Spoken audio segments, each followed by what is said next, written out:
He was just grabbing a coffee when cops slammed him to the ground. But when they found out who he really was, everything changed. The morning began like any other for Jarvis Muldrow. He rose early, his routine quiet and precise, just the way he liked it. After tying his faded blue tie, he kissed his wife Loretta on the cheek, whispered something playful to their youngest son, and headed out the door. Jarvis was a man of discipline, a high school computer science teacher known for his calm demeanor, ironed shirts, and thoughtful silences. His car, a 10-year-old silver Honda Accord, was already warm from the sun as he slipped into the driver's seat. He wasn't due at school for another hour, so he drove down to Mel's Diner on East Watson Street, a spot he visited almost every Tuesday and Thursday for coffee, and a quiet moment before the day rushed in. Jarvis stood in line with his usual relaxed posture, scrolling through emails on his phone. The woman behind the counter knew his order by heart. 1 black coffee, 1 cinnamon roll, no butter. But just as she passed him the cup, a sudden screech of tires cut through the air. Jarvis looked up, startled. 2 police cruisers had pulled up outside, and within seconds, 2 officers stormed in. "Hands where I can see them!" one of them barked. People froze. Coffee cups paused midair.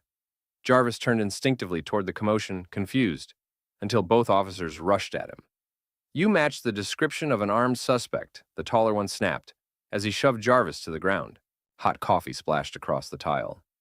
"There must be a mistake," Jarvis shouted, breath knocked from him as a knee pinned his back. "I didn't—" "Stay down," the second officer growled, yanking Jarvis's arms behind him and locking cold steel around his wrists. Around them, diners stared, stunned. Some took out phones.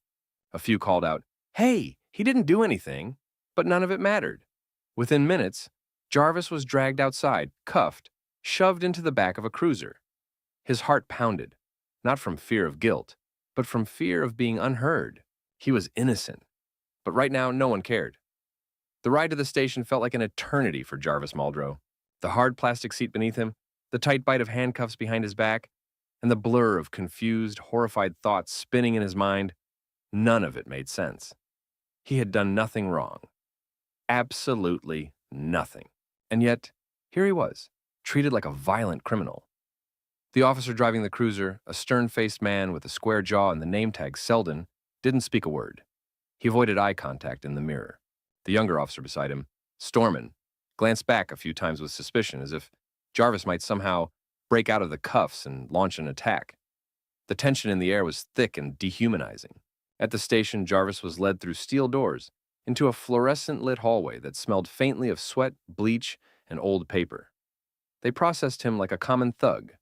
Fingerprints, mugshot, inventory of personal belongings. His wedding band and phone were dropped into a plastic tray without ceremony. "I want to speak to a lawyer," Jarvis said, trying to maintain a steady voice. "You'll get your chance," Officer Storman said dismissively. "But first, we've got some questions." They led him to a stark interrogation room. Metal table, 2 chairs, one-sided mirror, a camera blinking red in the corner. Jarvis sat, wrists still cuffed, as if they feared he'd spring up and cause chaos. A few minutes later, a woman in a brown blazer walked in with a folder and sat across from him. She introduced herself as Detective Rowena Kershaw. Her tone was neutral, but not exactly warm. "Mr. Muldrow, do you know where you were at approximately 8:25 a.m. this morning?" Jarvis blinked. "Yes. I was at Mel's Diner. I go there twice a week before work." "Can anyone confirm that?" "Yes, the staff, other customers. The receipt's probably still there. And I was also on a Zoom call with my department chair for a few minutes before I left the house. I work at West Haven High." Detective Kershaw made a note, but her eyes didn't shift from his. "A witness in a robbery just a few blocks from that diner identified you as the suspect. A man entered a corner store with a black hoodie and threatened the clerk with a weapon. Took cash and ran. The clerk described a tall black male, mid-40s, glasses. Sound familiar?" Jarvis stared at her, stunned. "There are thousands of tall black men in the city. I've never even owned a black hoodie, and I didn't leave the diner area until after 8:30. Detective Kershaw didn't flinch. "That's your claim. But you should know the witness picked your photo out of a lineup." "My photo? From where?" "Public record. You work in a school. Teacher ID database." Jarvis leaned back in the chair, his heart thudding. He knew how dangerous misidentification could be. He'd taught his students about cognitive bias and perception distortion. And now he was living it. "I'm telling you," he said firmly, "I had nothing to do with any robbery. I've dedicated my life to teaching young people to think critically and act with integrity. I haven't even had a parking ticket in 10 years." Detective Kershaw sighed, flipping the folder closed. "We'll verify everything. For now, you're being held on suspicion of armed robbery." They moved him to a holding cell, narrow, cold, and echoing with the distant sounds of other detainees. There were no windows, just concrete walls, and a metal bench bolted to the ground. Hours passed. No updates, no phone call, no lawyer. The weight of everything settled in Jarvis's chest like a stone. His wife, Loretta, must be panicking by now. His students would be expecting him. And yet he sat there alone and labeled a criminal, while the real criminal walked free. It wasn't just fear that settled over him. It was something more bitter, a sense of betrayal by a system he had believed in, a system that saw his skin before it saw his soul.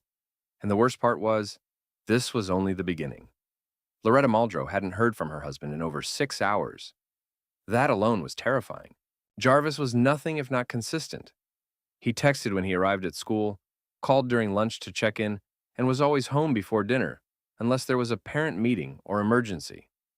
He had never just disappeared. And now, as the evening light began to fade from their modest neighborhood, Loretta stood frozen by the kitchen counter, her fingers trembling over her phone, staring at the screen. Still nothing. Their 2 sons, Trell and Mason, sat silently at the table, confused and too young to fully grasp why their mother was pacing the floor with a clenched jaw and tears welling in her eyes. By 7 p.m., Loretta began calling hospitals. By 8 p.m., she tried the school, a few of Jarvis's colleagues, and then, finally, out of desperation, she called the police department. The woman on the other end sounded disinterested until Loretta said his name. Muldrow? He was brought in earlier today, armed robbery suspect. Loretta's hand went numb. What? That has to be a mistake. My husband, he's a teacher. He was on a Zoom meeting this morning. He doesn't even own a gun. I'm just telling you what's in the system, ma'am. The line went dead. She collapsed into the kitchen chair, gasping, and Trell ran over, wrapping his small arms around her. The next morning, Loretta was at the courthouse as early as they would allow. She wasn't allowed to speak to Jarvis yet, but she managed to get a name from the public defender's office.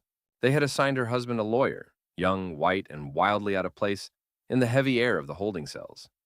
His name was Crane Mosley, a wiry, curly-haired graduate fresh from a Justice Fellowship program. When Loretta met him, her expectations were low. But Crane surprised her.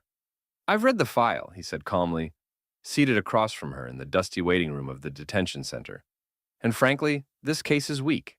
They're relying almost entirely on an eyewitness ID. No fingerprints, no video of him at the scene, nothing that directly ties him to the robbery. But they're pushing it through because of the supposed visual match." "Jarvis has an alibi," Loretta said firmly. "He was on a Zoom call at home right before he left for the diner. And then he went straight to Mel's. I've already called the diner. 3 people saw him there." Crane nodded. "Good. But that's not always enough, unfortunately. Eyewitness testimony tends to override reason, especially when someone's been accused publicly. I'll request access to the Zoom meeting logs, and I'll talk to the staff at the diner myself." Loretta looked at him closely, still unsure. "Why are you doing this? Why do you care?" Crane smiled faintly. "Because I've seen this happen before. Good people caught in the system just because they looked like someone else. My first week here, a man got held for 3 days for stealing his own car. If I don't care, who will?"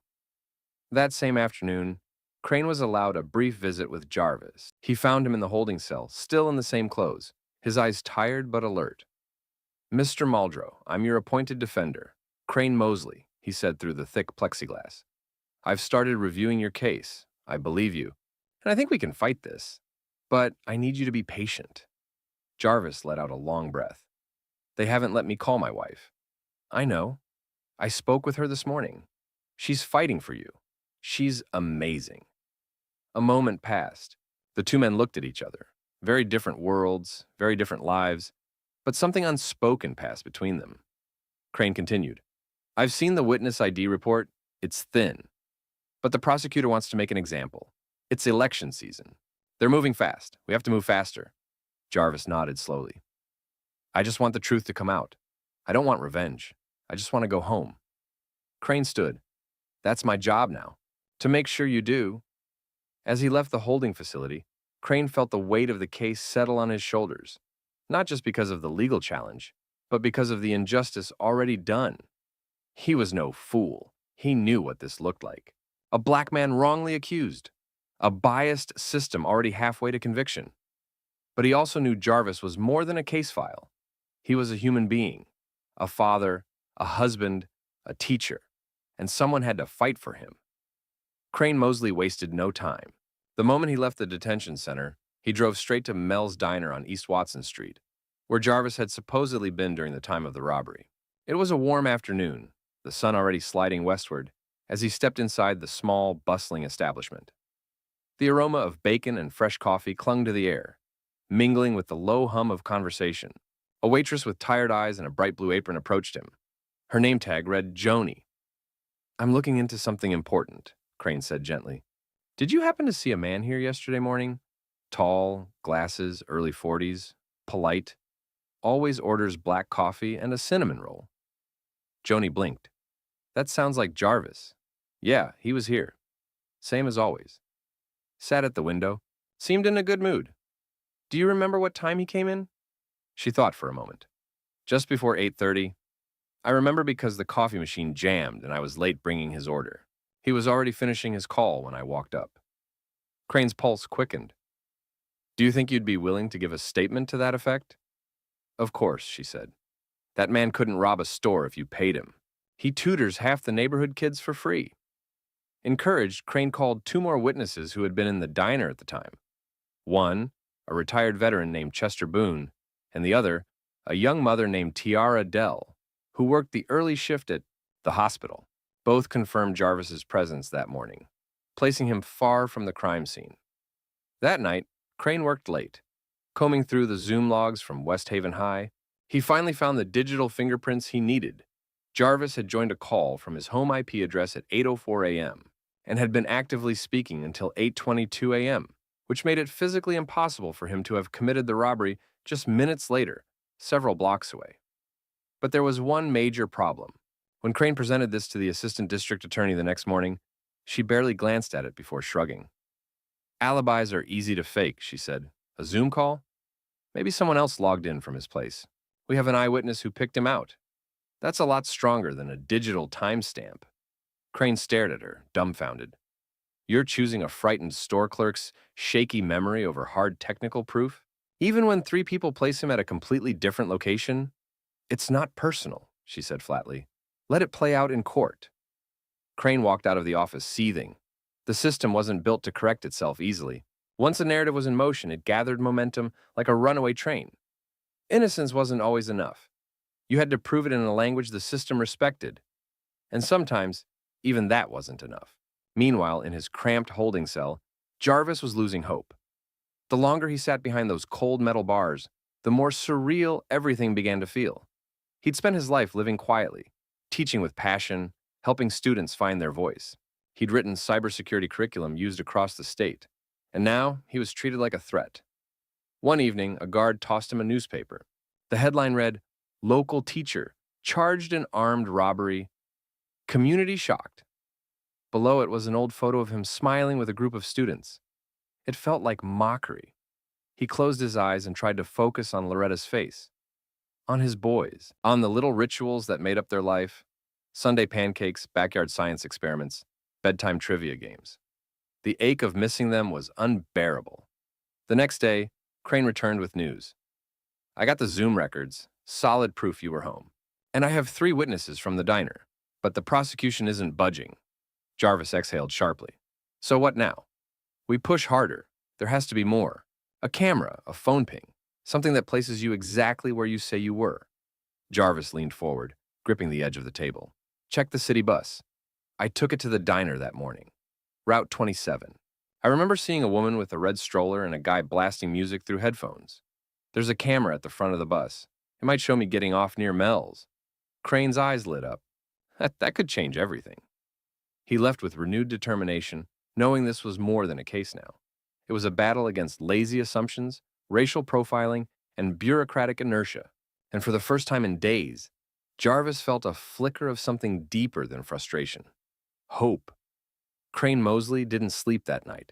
He spent the early morning hours sending urgent requests to the Houston Metro Transit Authority, explaining that his client, currently in custody for a crime he didn't commit, had boarded Route 27 on the morning of the alleged robbery. Somewhere on one of those bus cameras might be the undeniable truth, a time-stamped video of Jarvis Muldrow riding to the diner while the crime was supposedly taking place. By midday, he received a call from a sympathetic supervisor at Metro. "We pulled the footage from the front camera of bus 27, the woman said. "There's a tall black man getting on at 8:12 a.m. at the Willowbrook stop and exiting 2 stops later at East Watson. We can't confirm identity without facial recognition, but it matches the time and route your guy mentioned. We'll send it over." Crane's heart raced. It was a grainy video, yes, but it was real. The man clearly wore a dress shirt and slacks. He looked calm, unhurried. There was no hoodie, no weapon, no sign of anxiety or criminal intent. The timestamp was clean. 8:12 boarding, 8:18 exiting. At the same time, Crane had a friend at a private digital forensics firm verify Jarvis's Zoom call metadata, its unique IP, device signature, and real-time voice activity. Their report confirmed that the signal originated from his registered home address, and the laptop used matched Jarvis's work-issued computer. It was a strong alibi, bulletproof almost. But the prosecution was still resisting. That afternoon, Crane met again with Assistant District Attorney Braddock, bringing a printed packet of video stills, metadata records, and written testimonies from the diner witnesses. Braddock flipped through it slowly, her face unreadable. "You're bringing a lot of data, Mosley, but you're still up against a positive ID." Crane leaned forward, his voice firm. That positive ID came from a traumatized clerk who was held at gunpoint and shown a photo of a black man in glasses less than 2 hours later. That's not an identification, that's confirmation bias. "Careful," she warned. "You're walking a fine line." "No," Crane said. "You are. You're gambling with a man's life because it's convenient. You've got no DNA, no prints, no weapon, no motive. Meanwhile, I have time-stamped digital proof, witnesses, video footage, and a clean record." Braddock didn't respond for a moment. She sighed slowly. "We'll re-review the materials." Crane could tell he'd hit a nerve, but it wasn't enough. Not yet. That night, back in the holding cell, Jarvis sat on the edge of the cold bench when a guard came by with a puzzled look on his face. "You got a call from Washington, D.C." Jarvis blinked. "Washington?" "Someone from the Defense Department. Said your name was flagged on a national database. You used to work on government tech stuff." Jarvis's mouth went dry. "Yes, years ago." The next morning, Crane returned with wide eyes and a furrowed brow. "You didn't tell me about DARPA." Jarvis nodded slowly. "I didn't think it mattered anymore. I used to develop cybersecurity infrastructure, AI-driven threat analysis, back-end encryption for defense communication systems. I walked away from it years ago after burnout, I guess. The politics got heavy. I just wanted a quieter life." "Well," Crane said, "someone still remembers." And they made a few calls. "Because this morning, I got a message from a federal agent asking what in the hell a man with your clearance level is doing locked up over a convenience store robbery." Jarvis looked stunned. "They actually intervened?" "They're watching, and they're not happy. Apparently, you authored part of a cyber defense protocol that blocked a potential foreign breach 2 years ago. Your name's on classified documents." Silence fell between them for a moment. Crane continued, "This case isn't just about mistaken identity anymore. It's about national embarrassment. Someone is going to want to clean this up fast before it gets public." Jarvis didn't know whether to laugh or cry. It was absurd. After all the humiliations, the cuffs, the cell, the cold glares, suddenly his name carried weight again. But it wasn't justice yet. Not until his name was cleared and he could walk out free. Later that evening, Crane got a call from an unfamiliar number. The voice on the other end was low, smooth, and calm. "You don't know me," the man said, "but I used to work with Jarvis Muldrow in the defense sector. I heard what's going on.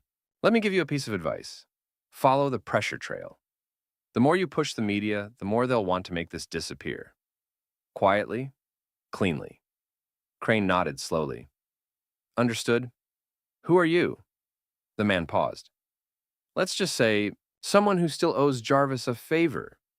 Crane hung up, 100 thoughts racing. This was no longer just a legal battle. It was political, reputational, and growing fast. He looked down at the manila folder in front of him, filled with truths that should have been enough from the start. But now, finally, the walls were beginning to crack. The news broke the next morning. A local reporter from Channel 7, having received an anonymous tip, ran a story that sent shockwaves through the city. Black teacher arrested for robbery. Turns out, he's a former government cybersecurity architect. Within hours, it spread like wildfire. Headlines emerged across social media and independent outlets. Wrong man in jail? From Pentagon to prison cell? Systemic failure or deliberate oversight? By noon, camera crews were parked outside the courthouse. Protesters began to gather with signs reading, "Free Jarvis," "Wrongfully accused," and "Justice for all, not just some." What had started as a routine, quiet legal process had exploded into a public scandal. Inside the police department, there was chaos. Lieutenant Randall, head of internal affairs, had been asked to pull all the case documentation for review. His eyes narrowed as he read the incident report and arrest procedure. The officers, Selden and Storman, had made no real effort to verify Jarvis's identity beyond the vague physical match and the witness statement. There were no checks for alibis, no outreach to the school. Nothing. It was procedural negligence at best, targeted profiling at worst. By 2 p.m., the mayor's office had issued a statement calling for a transparent review of the situation. But behind closed doors, the language was more urgent. Fix this now, or we're going to have a federal oversight committee crawling through every file in this department. Crane Mosley, now surrounded by media requests and national attention, was relentless. He filed an emergency motion to dismiss all charges, attaching over 200 pages of compiled evidence, bus footage, diner witness statements, Zoom call data, digital forensic reports, and now, letters of character reference from former federal colleagues of Jarvis, many still active in national cybersecurity circles. The next day, during the emergency hearing, the courtroom was packed. Jarvis entered in a tan jumpsuit, escorted by guards, but he held his head high. Loretta sat in the front row, her eyes rimmed red but shining with resolve. Their boys stayed home, too young to bear the weight of that room. The judge, a tall, stern man named Eugene Trowell, scanned the evidence before him. His brow furrowed deeper as Crane presented. "Your Honor," Crane said, voice steady, "this man has been held for over a week, based on a deeply flawed process. My client has an unshakable alibi, supported by digital data, transportation records, and multiple eyewitnesses. The prosecution has presented nothing but a misidentified photo and a forced narrative." He paused, letting the silence stretch. "But more than that, Your Honor, what happened here is not just a mistake. It's a mirror, one that shows us what happens when we reduce people to skin color, when we rush to accuse rather than verify, when the system fails not by malfunction, but by design." The judge turned to the prosecutor. "Ms. Braddock, do you wish to proceed?" Braddock stood slowly. Her face was pale. In light of the newly submitted materials, the prosecution moves to dismiss all charges against Mr. Muldrow. A gasp moved through the courtroom. Jarvis didn't flinch, but his eyes glistened. The judge gave a final nod. "Mr. Muldrow, you are hereby released. You are free to go." The courtroom erupted. Loretta burst into tears, rushing forward as Jarvis stepped toward her. They embraced tightly, neither of them speaking at first. Just the feeling of being whole again. Outside, the reporters swarmed, but Jarvis simply said, "Not now," and wrapped an arm around his wife. But the story didn't end there. That evening, national networks picked up the case. CNN, MSNBC, even international outlets. Interviews were requested. The Department of Justice announced a formal investigation into racially biased arrest procedures in the Houston Police Department. As for the officers involved, Selden and Storman, Internal Affairs launched disciplinary action. Selden was suspended pending a misconduct review. Storman, who had prior complaints on record, was placed on administrative leave. Behind closed doors, a high-ranking official from the Pentagon made contact with Jarvis through Crane. They offered him his old position back, with full clearance reinstated, citing that his skills and moral character are needed now more than ever. Jarvis declined. "I'm done fighting shadows behind a desk," he said. "The real war is right here, in the open." Instead, He began speaking at universities, legal forums, and civil rights groups, not with rage, but with clarity. His voice became a symbol, calm, composed, unshakable in truth. And although the wounds of those days would never fully disappear, Jarvis Muldrow was no longer a silent man in the background. He had become a name the country would remember. The days following Jarvis Muldrow's release were a whirlwind. What had once been a quiet life dedicated to teaching and fatherhood had now become something larger, something public, loud, and inescapable. Jarvis found himself walking into unfamiliar territory. Interviews, community forums, legal strategy sessions, and speaking engagements he never asked for, but couldn't bring himself to refuse. He didn't seek revenge. That had never been his way. But he couldn't pretend nothing had happened. It started with a town hall meeting organized by a local civil rights coalition. Hundreds packed into the community center. Some came out of outrage, others out of curiosity. But when Jarvis stepped onto the stage, no podium, no script, just a microphone and the same calm strength he always carried in his classroom, the entire room went silent. "I was arrested for fitting a description," he said plainly. "Not because of evidence, not because of behavior, because of a skin tone and a shape. And that's the part that breaks something inside you. Because for the first time, you realize what you've taught your whole life. That if you play by the rules, you'll be safe, was a lie." There was no anger in his voice, just exhaustion, just truth. And that made it hit harder. "I'm not standing here as a victim," he continued. "I'm standing here because I have the privilege of surviving what others didn't. I have a wife who fought, a lawyer who believed, a past that eventually spoke loud enough to be heard. But what about those who don't?" Afterward, a line of people formed to thank him, to hug him, to ask for advice.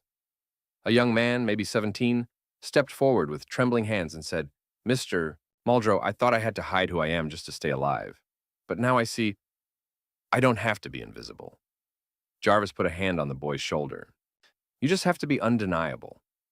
Meanwhile, behind the scenes, the legal pressure on the Houston Police Department mounted.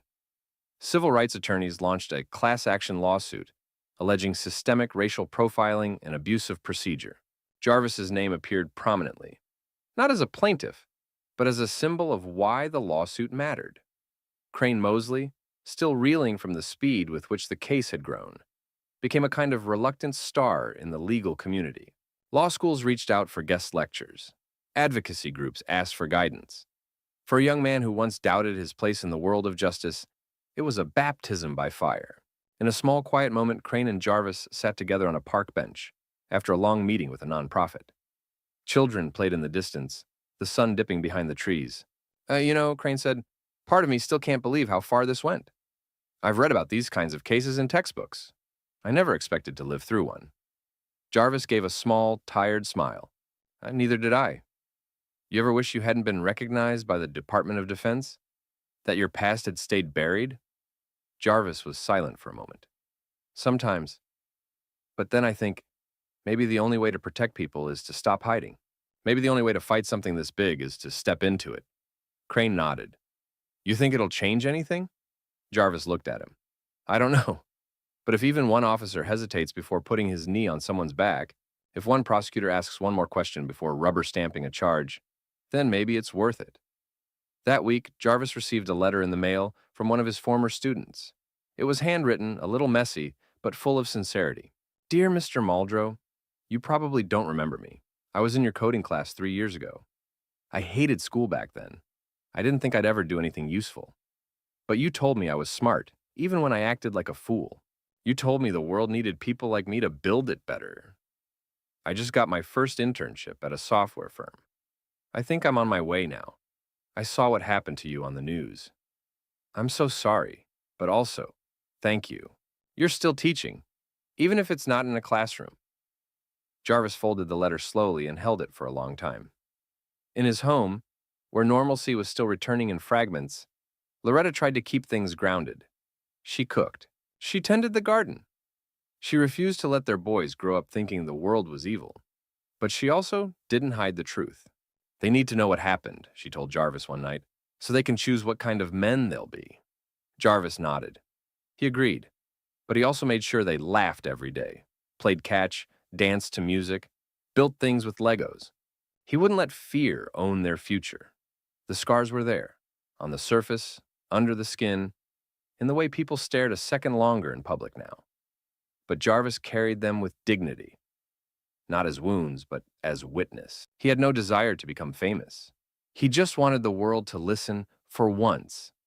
Months had passed since Jarvis Muldrow walked free from that courtroom, but his story had only deepened its roots in the country's consciousness. What had begun as an egregious case of wrongful arrest had evolved into a national reflection, a painful mirror held up to the justice system, forcing even the most willfully blind to squint toward the truth. But for Jarvis, healing had not come easily. There were still nights when he would jolt awake in a cold sweat, heart pounding, his mind still trapped inside that holding cell. Metal bench beneath him, fluorescent light buzzing above, the distant clank of doors echoing like a threat. The trauma lingered not in dramatic flashbacks, but in subtler ways. In the quiet way he double-checked his surroundings before entering a store, in how he carried his ID and work credentials in an easily accessible pouch now, in how his breath would catch every time he saw a police cruiser drive too slowly past his house. Still, he moved forward. His work had shifted.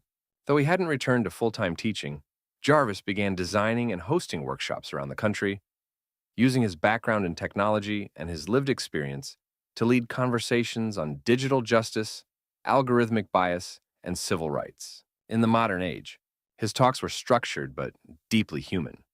He spoke with precision, but what made him magnetic was not the data. It was the quiet passion behind every sentence. At a conference in Atlanta, a young public defender approached him after his keynote. "You made me want to stay in this field," she said. "You reminded me that it's not just about winning cases. It's about protecting people who would otherwise be crushed." Jarvis smiled, shook her hand, and said simply, "Then protect them." Back home, the Muldrow family gradually found a rhythm again. Loretta returned to teaching art part-time at the local community center, and their boys began to settle into their new routines. Mason, their youngest, had become fiercely curious about everything. He now asked questions that made Jarvis pause. Why do some people not like other people's skin? Or, would they have arrested you if you were white?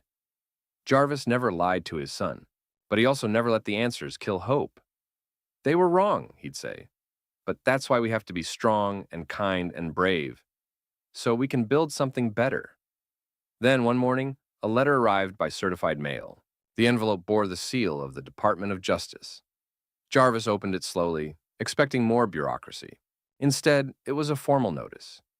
The DOJ was awarding him a national citation for civic integrity and public leadership, a rarely given recognition for citizens who exemplify moral courage and positive civic influence in the face of institutional failure. He read the letter once, then again.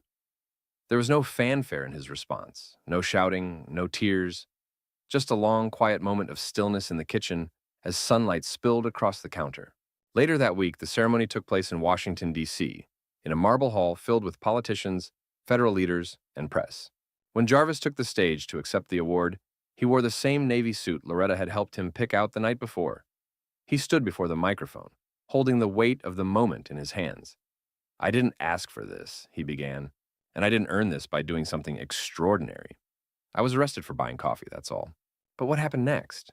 What people did, how they showed up, how the truth was pulled into the light? That's what makes this moment meaningful." He scanned the room, his voice steady, firm. "Yeah, I accept this not for myself, but for the teacher who stays after hours even when she's exhausted.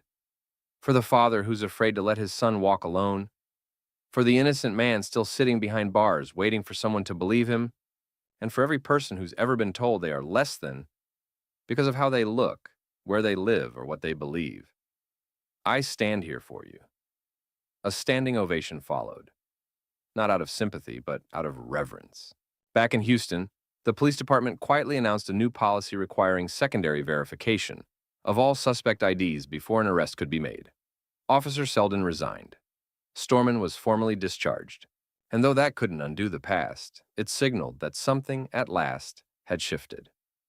On a quiet evening weeks later, Jarvis and Loretta sat on the porch of their modest home, sipping tea as dusk settled over the neighborhood. The boys were asleep. The world for once felt still. Loretta reached for his hand. "Do you think it's over now?" she asked softly. Jarvis looked up at the stars. No, he said. But maybe the next man who looks like me won't have to go through what I did. Maybe the path's a little clearer now. They sat in silence a little longer, two souls scarred but not broken, shaped by pain but not ruled by it. Jarvis had not wanted to be a hero. He still didn't think of himself as one.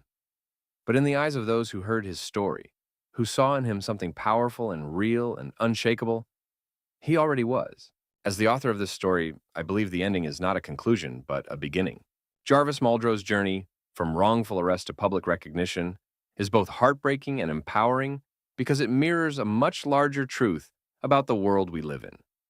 Justice, for many, is not a guarantee, but a battle, and dignity, for those wrongfully stripped of it, must be reclaimed step by step, often in the harshest of light. Jarvis did not set out to become a symbol. He only wanted to live with integrity, to teach, to raise his children, and to love quietly.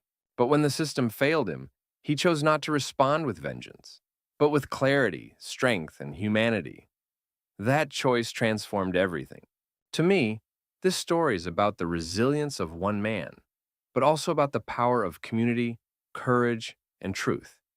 It reminds us that while systems may be flawed, they are not immovable. It shows that sometimes the softest voice, when spoken with unwavering conviction, can echo far beyond the bars of a holding cell. And perhaps most of all, it's a reminder that every person has the potential to rise, not in anger, but in purpose. Not to burn it all down, but to build something better. One word, one truth, one life at a time.